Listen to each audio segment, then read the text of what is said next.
wonderful people of South Africa and the government of South Africa for organizing the summit. The Managing Director of the International Monetary Fund, Kristalina Georgieva, praised South Africa's incredible hospitality. Germany's Chancellor Friedrich Merz posted, "In a difficult international environment, it is important to preserve the G20 as a forum for global coordination and to firmly integrate Africa. Thank you for your hospitality and ambitious presidency in these turbulent times." The UN Development Programme's South Africa representative wrote, "South Africa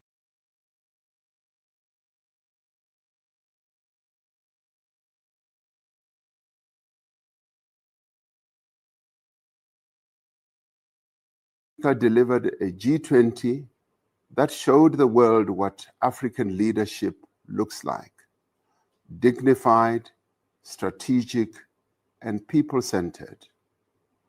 A young global leader from Kenya wrote, "No matter the language, Ubuntu is understood." South Africa brought that spirit to the G20, and the world felt it.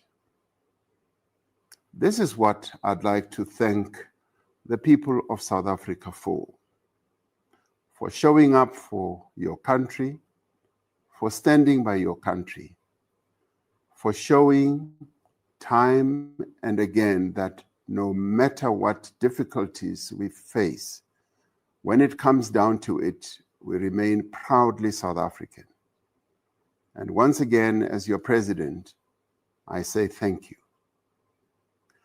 Over the past year, our country has hosted tens of thousands of delegates in more than 130 meetings in every part of our country, from Gqeberha to George, Cape Town to eThekwini, Hoedspruit to Polokwane. We've also held meetings in other cities on the African continent and beyond our shores related to our G20 presidency. Drawing from Brazil's G20 presidency last year, we convened the G20 Social Summit to advance the voice of civil society and ordinary people. The Social Summit, which was attended by more than 5,000 people from around the world, was an exceptional celebration of the diversity and vibrancy of global civil society. I know some of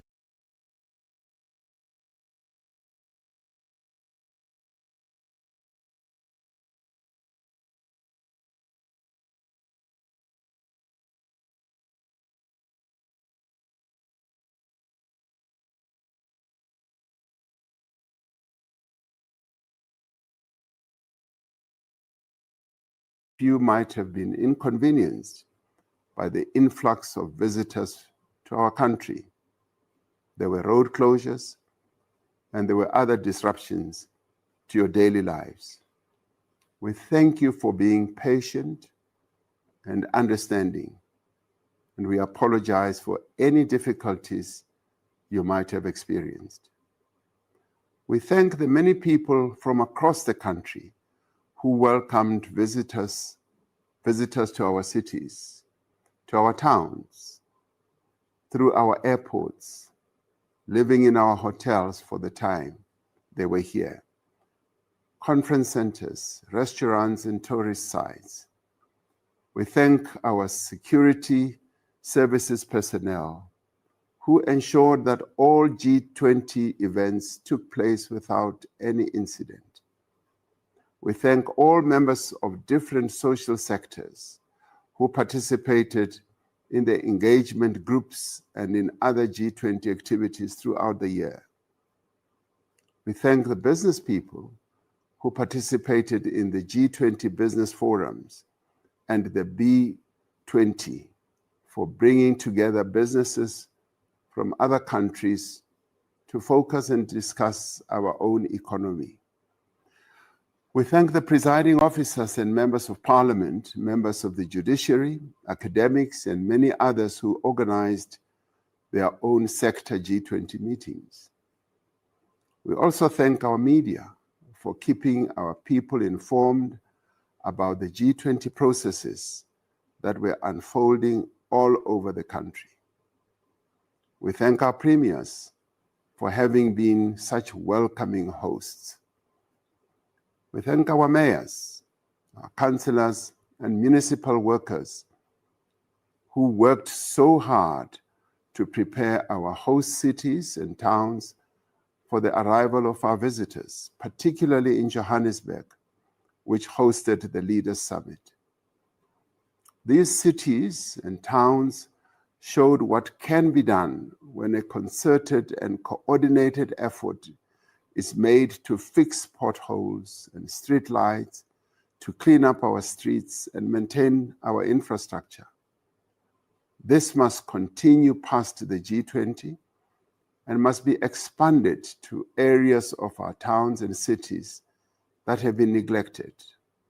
This is the time to improve service delivery. We thank our Deputy President, our ministers and deputy ministers, our G20 Sherpas, and government officials who guided the deliberations with wisdom and purpose.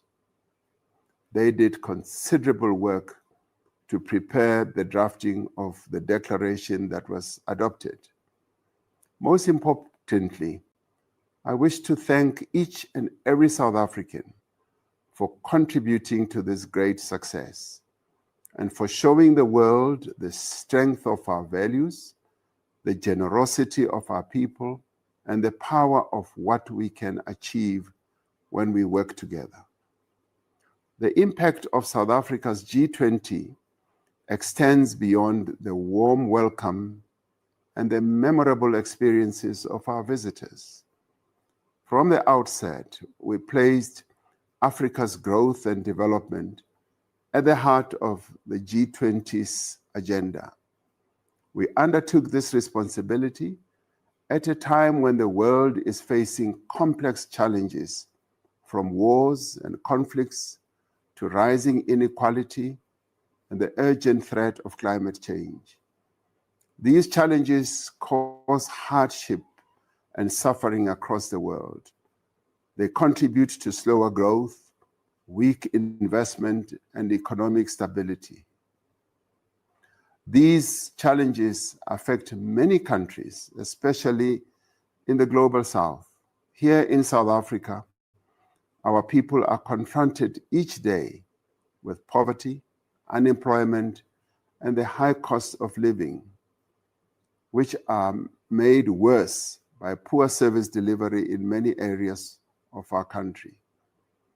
It is therefore essential that we work together so that we can attract investment, promote inclusive growth, and create jobs.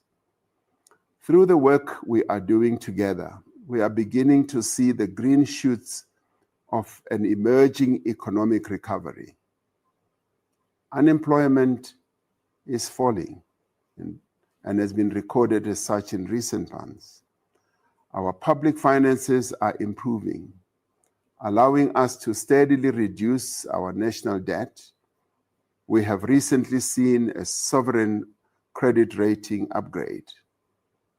This progress was recognized in a recent speech by a prominent South African business leader, Mr. Adi Enthoven, who said that after a decade of decline, South Africa has turned the corner.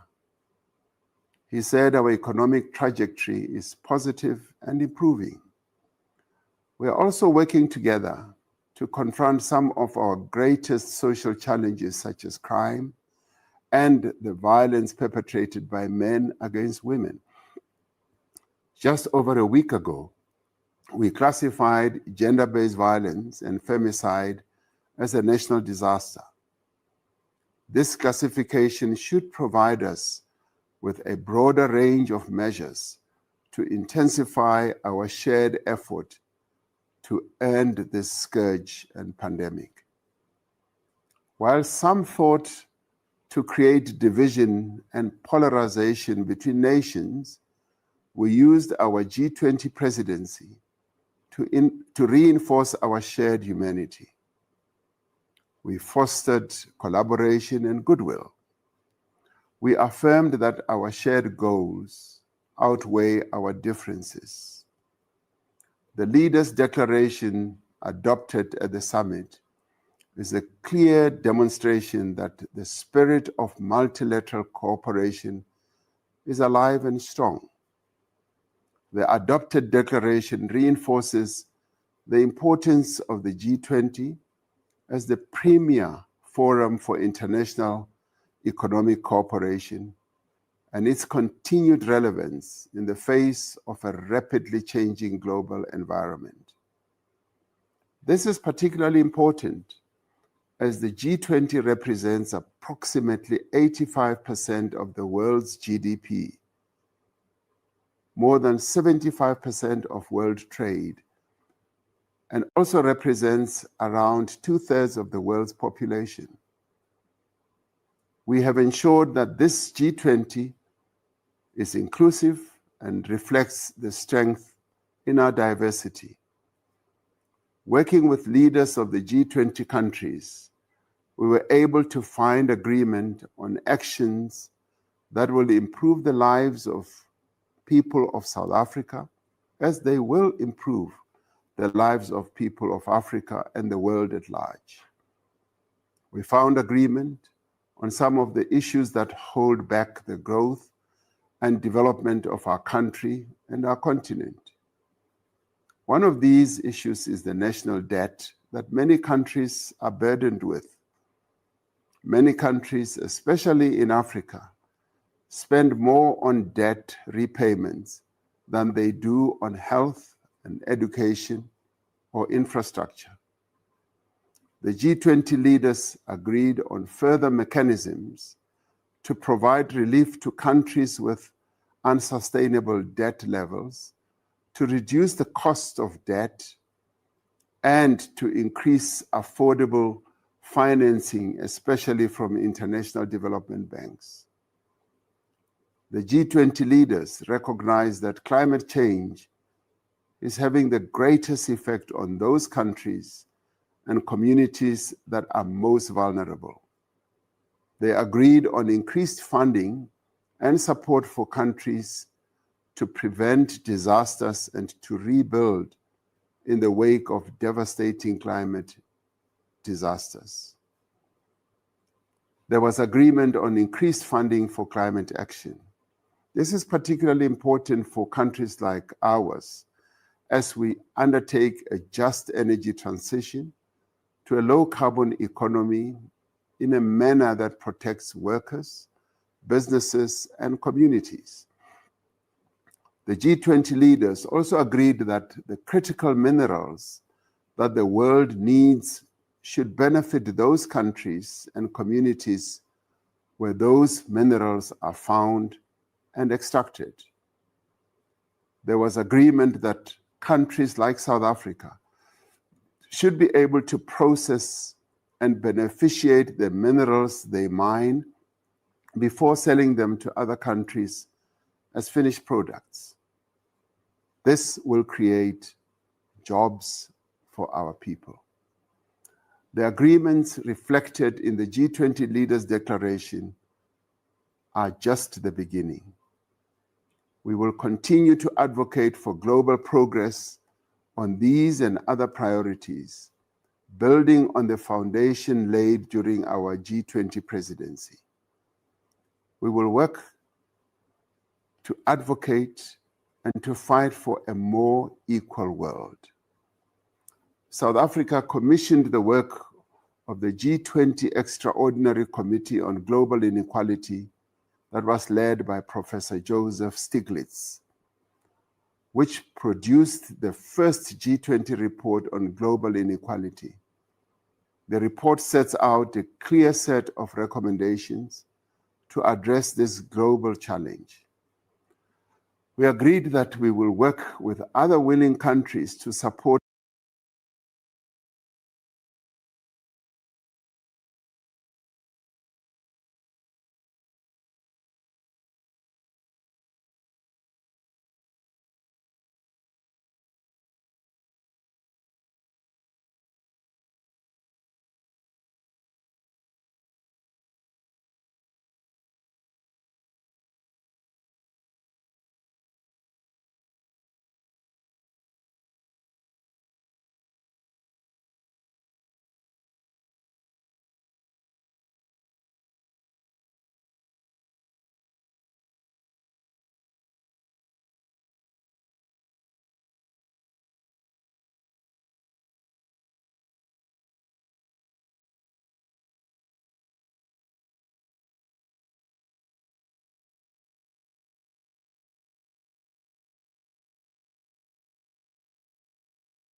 Through these global agreements and actions, we will be better able to grow our economy and to create jobs for our people.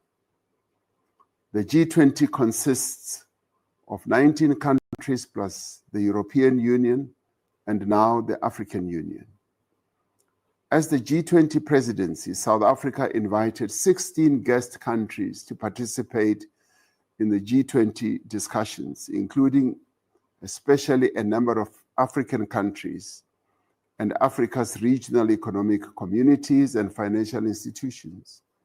All G20 members attended all the G20 related meetings throughout the year, except for one member country. It is regrettable that the United States of America, which is a founding member of the G20 and which takes over the presidency of the G20 from South Africa in 2026, chose not to participate in the G20 Leaders Summit and the final meetings leading up to that summit. It is even more unfortunate that the reasons the United States gave for its non-participation were based on baseless and false allegations that South Africa is perpetrating genocide against Afrikaners and the confiscation of land from white people.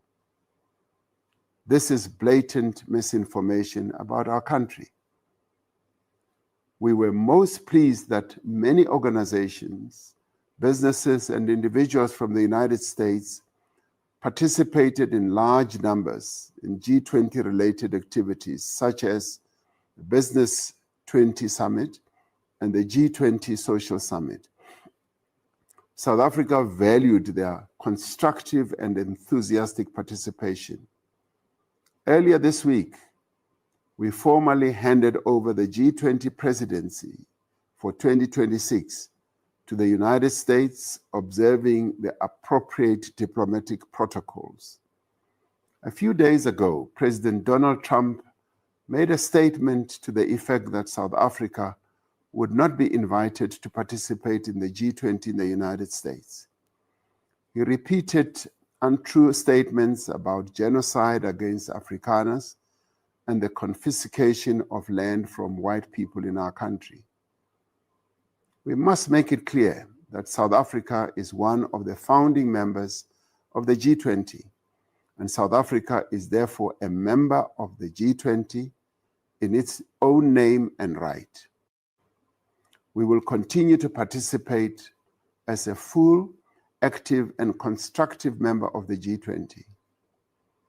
Despite the challenges and misunderstandings that have arisen between South Africa and the United States, South Africa remains a firm and an unwavering friend of the American people. We recall the great solidarity movement in the United States that stood by our side in our struggle for democracy and freedom. We recall how the Bill of Rights in the United States Constitution inspired us as we wrote our own Constitution. We offer the people of the United States nothing but goodwill and friendship. We affirm our commitment to continue to engage in dialogue with the United States government and to do so with respect and with dignity as equal sovereign countries. We value the United States government and its people as a partner. We have common interests, common values, and a shared wish to advance the prosperity and well-being of the people of both of our countries. As a country, we are aware that the stance taken by the United States administration has been influenced by a sustained campaign of disinformation by groups and individuals within our country, in the United States, and elsewhere. These people who are spreading disinformation are endangering and undermining South Africa's national interests, destroying South African jobs, and weakening our country's relations with one of our most important partners. We must remind these people that South Africa is a constitutional democracy with a Bill of Rights that guarantees equality under the law. We have an independent judiciary able to uphold our constitution and defend the rights of all South Africans.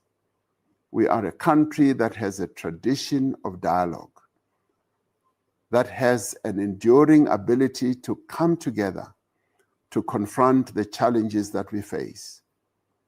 South African problems must be solved by South Africans themselves.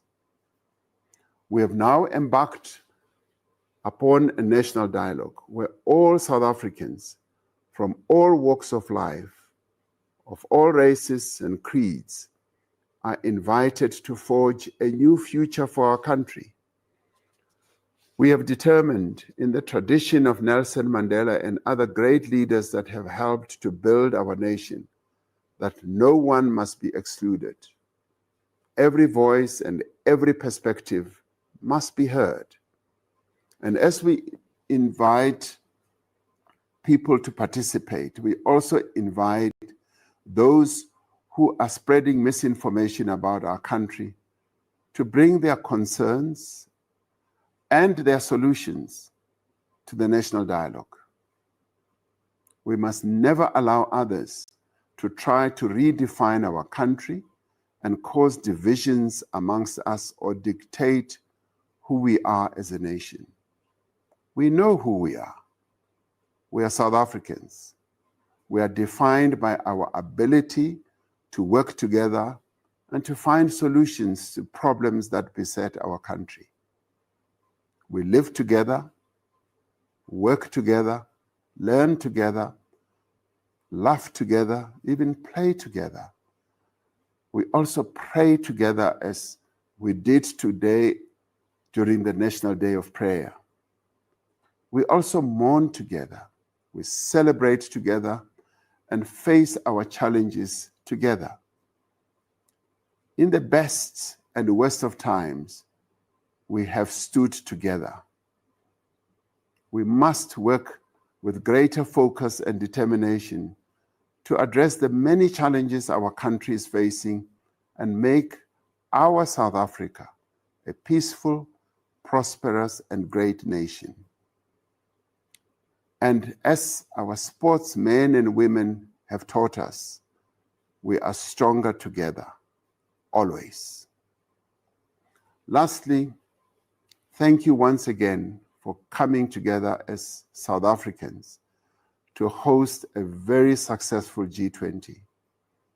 You made us proud. Nkosi sikelela iAfrika, Morena, ubuluke sitjhaba sa heso. God sien South Africa.